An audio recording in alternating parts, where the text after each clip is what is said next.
wine or one beer, but now you need 2 or 3 drinks to feel the same way, you've developed a tolerance for alcohol. Over time, this tolerance may eventually lead to addiction, in which there are major changes in how the brain works and may affect a person's ability to think. This is called cognitive functioning. It also affects the ways in which we control our own behavior and our ability to make rational decisions. So let's talk a little bit about the consequences of alcohol or drug addiction. So people who become addicted to alcohol or drugs may experience a number of consequences as a result, such as lung and heart disease, stroke, cancer, and also some mental disorders.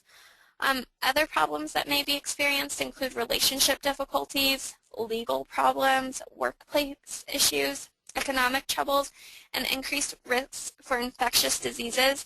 Particularly, that risk goes up in individuals who inject drugs. So, let's see here. Sorry about the slide problem. Okay, so let's go here. So, addiction is a treatable disease. Treatment can help people overturn the disruptive effects on the brain and behavior and regain control in their lives.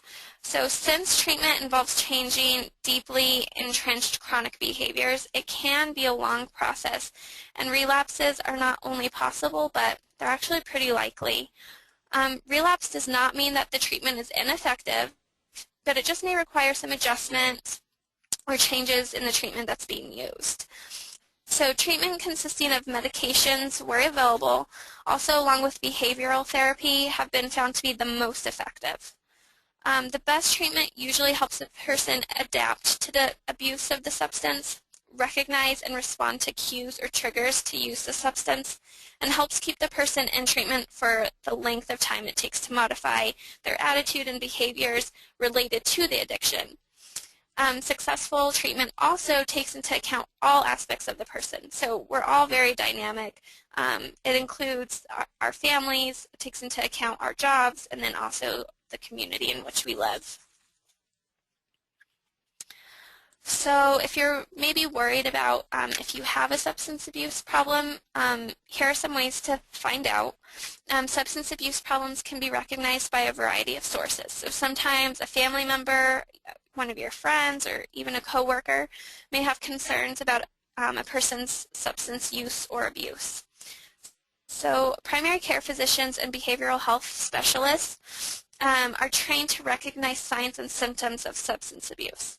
So the way that this occurs is that a short quiz is often given to screen for substance abuse problems.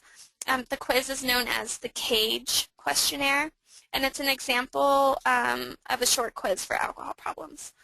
A positive response to the questions indicates that there needs to be further assessment to assess alcohol and drug abuse. So let's talk about the CAGE questionnaire a little bit. So the CAGE questionnaire was developed as a handy mnemonic to help clinicians remember the questions asked to determine if a person has a problem with drinking. The questionnaire helps to screen people who may need further investigation into whether or not their drinking has become a problem. Each question that you see above should be prefaced with "in the past month." So an answer of yes to any of the questions warrants further investigation into the possibility of a problem. So for example, with question 1, you would say, "In the past month, have you ever felt like you should cut down on your drinking?" So let's talk about what is healthy alcohol consumption, okay? The general recommendation for safe alcohol consumption is for men no more than 2 drinks a day, and for women no more than 1 drink a day. And this has to do with the obvious size difference between men and women. So remember that a standard drink is one of the following. So it's either 12 ounces of beer or a wine cooler, okay, that's 1 drink, or 5 ounces of table wine, or 1.5 ounces of, say, whiskey or vodka. So there's many places to go to get help for substance abuse and addiction. There's self-help groups such as Alcohol Anonymous and Narcotics Anonymous, and they're available to everyone, and they have chapters in most parts of the country. Some insurance plans also pay for treatment, either inpatient or outpatient, or even both. If you have questions about what your insurance provider plans, go ahead and contact them or the customer care center. If you have Loveless insurance and you want information on your particular plan, you would want to contact the customer care, and then other resources are also available online. The other resources are here. I'll give you a minute if any of you want to go ahead and jot down these resources. This webinar will also, it's being recorded and it will be available online, so if you don't have a chance to write these down, you can go ahead and get online and write them down again.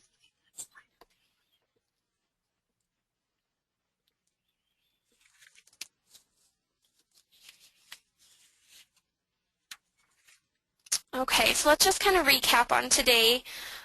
Today we defined substance abuse and addiction, discussed reasons people abuse substances or become addicted. We talked about the effects of substance on individuals, on their families, and on the community. We provided some background on the impact of substance abuse on the brain, and we also listed some treatment options and resources for additional information.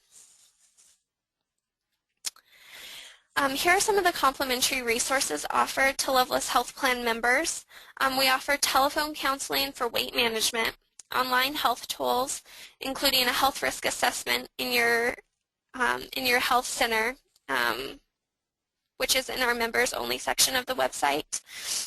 We have consumer health tools also located within the members only section of the website. Health education within the same area of the website. And then wellness discounts through our Choose Healthy program on the website, and our monthly webinars about health topics. So go to our website, which is lovelesshealthplan.com. Click on the online members options, and then follow the login instructions to access the above resources. Thanks for your participation in this webinar today, and please email any questions to the above email address, which is healthysteps@loveless.com. So thanks again. Have a great day.